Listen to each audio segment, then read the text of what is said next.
saying that your body fat has to be very low when you compete in the bodybuilding show. So how do you feel when other people see that your body fat is low, like from a healthcare practitioner standpoint? Oh, show day, let's say the body fat level that I have show day, it's not sustainable for longer than, let's say, a week, at the most 2. On stage, you're looking to lose you've lost as much body fat as you possibly can, and it's pretty much not sustainable at all. Once again, more than 2 weeks is, it could lead to some serious health problems. So that's where the whole bodybuilding slash fitness kind of it's not healthy. Even though you start off, it's supposed to be healthy, but it's really not during that day and during those weeks leading up to the competition itself. What's the percentage of body fat that you are to have or that you aim to have during the competition? Single digits for sure. Single digits.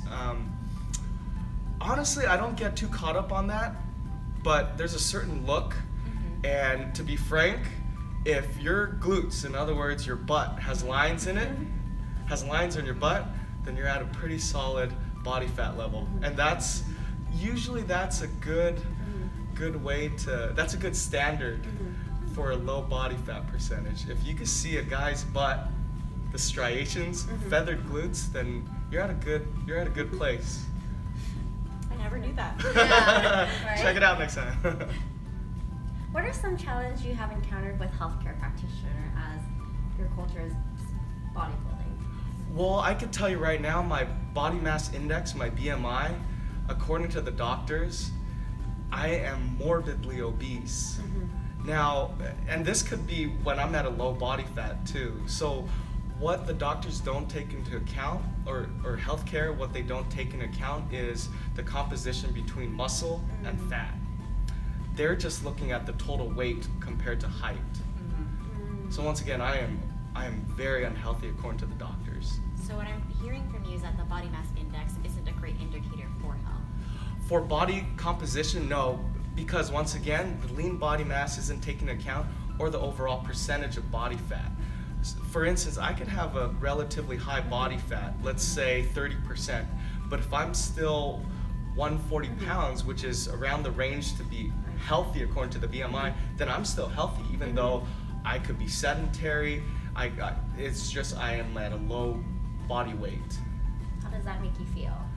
At first, I was like, "There's no way. There's no way I'm morbidly obese. I train. I eat well. My cardiorespiratory system's pretty efficient. There's no way." But then I realized that healthcare and fitness, physical fitness, don't really go hand in hand at times. What do you wish that healthcare providers could understand about bodybuilding culture? I wish that a lot of the doctors would take into account that bodybuilding is a lifestyle. And I've had doctors who absolutely don't know anything about lifting or just training in general. So they'll always err on the side of caution. For instance, if I'm injured, if I have a little tweak in my knee, they'll be like, "You should cut off most exercise until that bad boy's better." What they don't understand is training is life. And there's no way you can take that away. Or you can, but at least give me something to look forward to versus taking it away altogether. Another thing would be eating.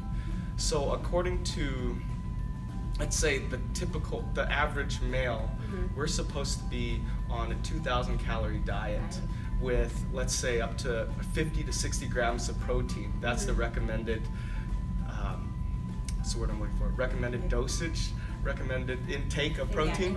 Yeah, the recommended intake of protein.